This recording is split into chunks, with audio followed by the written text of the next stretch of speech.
How long have you been teaching? This will make my second year, starting out this year. So how, compare this year to your first year teaching? I thought last year would be busier, but actually this year turned out to be busier. Last year just trying to get the swing of things, and this year really working on curriculum, trying to get what needs to be taught to everybody, all my students. So describe the differences between the classroom you had last year and the classroom this year. Actually I have 3 classrooms. One is out at Carmoose building.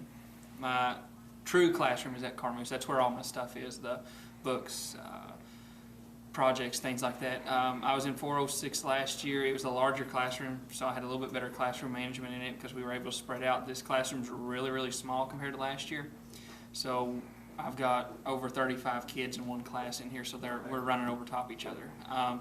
We're looking for next year, hopefully we'll be out at Carmoose full-time in a larger classroom and in a new classroom. So.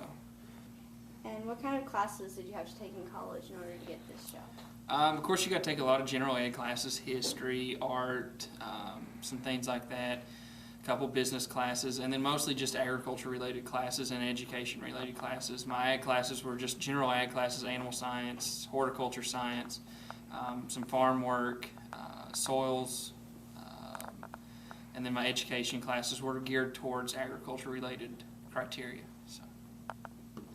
So what made you decide to teach agriculture? To teach agriculture is really a combination of 2 things. My grandfather was my one grandfather was a teacher, industrial arts teacher for about 32, 35 years.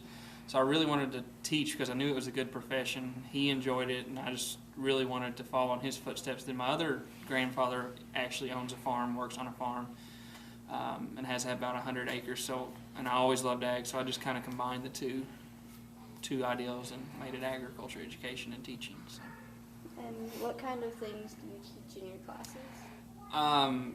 My classes range. I mean, I've got several different classes. I've got an intro class, which is just a basic over everything related to ag. Goes over animal science, soils, FFA, history of ag, things like that. Agri-science is more project-based learning. They do their own projects, kind of explore their own, I give them the criteria and they explore their own options and do a little bit of project and presentations there, science fair projects, things like that. The animal science class is just more animal science, hands-on, goes in more detail. And then my horticulture class is my greenhouse class, really works in the greenhouse all the time.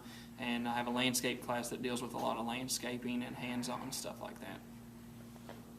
Outside of school, do you farm? Outside of school, I really don't anymore. When I was in high school and during college, I really worked on the farm with my grandfather a lot. Just because I enjoyed it. It was my time to get away from everything. But now I don't have time to go farm. It's an hour away, and I do miss it, but hopefully in another 5 years from now I'll have a farm here in Mason County that I'll be farming.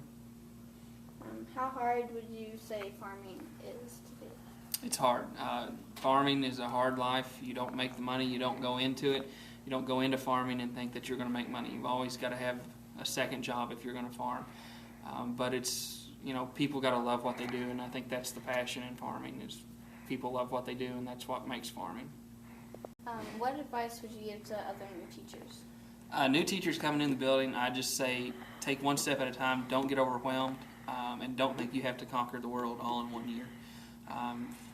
Take it in pieces and work on what you want to do. Just don't get overwhelmed is the main thing.